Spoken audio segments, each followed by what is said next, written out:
Hey guys, what's up? It's Jeff here, and today I'm going to be reviewing a really old product called the Game Boy Color. These right here are the Game Boy Colors themselves. As you can see, the ones I have are the lime green one, or kiwi as it's known as, and this other one that's like kind of bluish and turquoise. I'm not sure. Anyway, the Game Boy Color was released back in 1998. It released after the release of the Game Boy, the regular Game Boy, the big brick one that was kind of like all in the green, like puke green on the screen. Yeah, wasn't really good to look at. But the Game Boy Color improved that because now all the games were in, well, color. And now everything looks so much better. This was before with backlit screens, so, you know, they still kind of look pretty bad, but they're, you know, still good. The console itself comes in a multitude of colors, including red, purple, yellow, and even clear. Now, as you can see, the Game Boy Color itself is a fairly simple console, only sporting an A and B button, a start select button, and a D-pad. Now, comparing the Game Boy to the 3DS, you can see that the 3DS definitely has a lot more buttons and just stuff on it, and it just looks a lot better.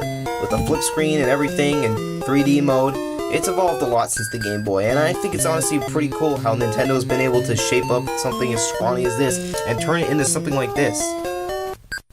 Now, with the Game Boy and the 3DS, we're going to be referring back to this a lot, by the way. There's a few things that differ between them severely.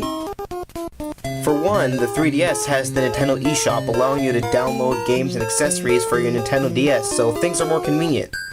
But something like the Game Boy never had this. In fact, there was no online connectivity at all. If you wanted to have multiple games, you had to bring them around with you, because all they had was these cartridges. And obviously, the 3DS also has cartridges, but they're really not as useful as they used to be. I mean, you can just download them, like I said, but with the Game Boy, it was mandatory to have cartridges. If you didn't have cartridges, you couldn't play it. Now, the Game Boy Color itself is a pretty bulky system. Not as much as the original Game Boy, we'll get to that in another review, but still pretty heavy set for a handheld console.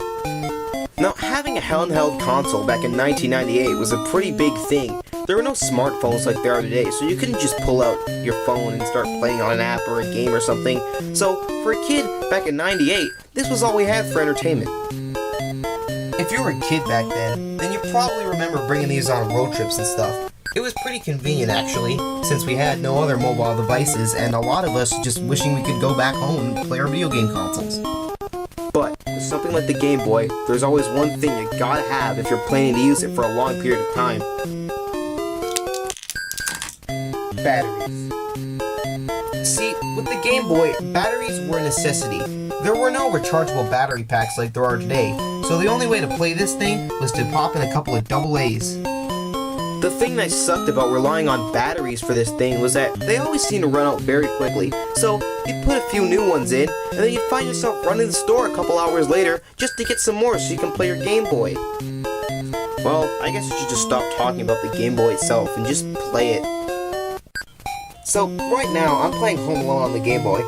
Really not much to look at. It's not the best game on the Game Boy. I'd say there's a lot better ones. It's not the worst game. It's actually kind of fun if you know what to do, but it gets pretty monotonous at some points, and it's really can only be fun for a limited amount of time. It's a pretty good, decent game, you know, worth a pickup if you're really just trying to increase your Game Boy library. Basically, you just run around the house as Kevin trying to find a bunch of stuff and take out these robbers. Just like the movie, but, you know, just a lot less fun. So, to sum up, the Game Boy Color. Is it the best console ever? No, not by far. Is it worth picking up? Yeah, I'd say. If you're an avid collector of classic games, then it's worth your time and money. I mean, a lot of the games can be bought online on the eShop, so if you don't feel like buying an actual Game Boy Color, just go and buy some of the games. They're actually really good, even to today's standards. So, yeah, it's pretty worth it.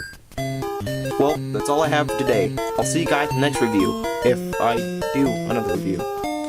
Probably. Alright, well, see you guys later.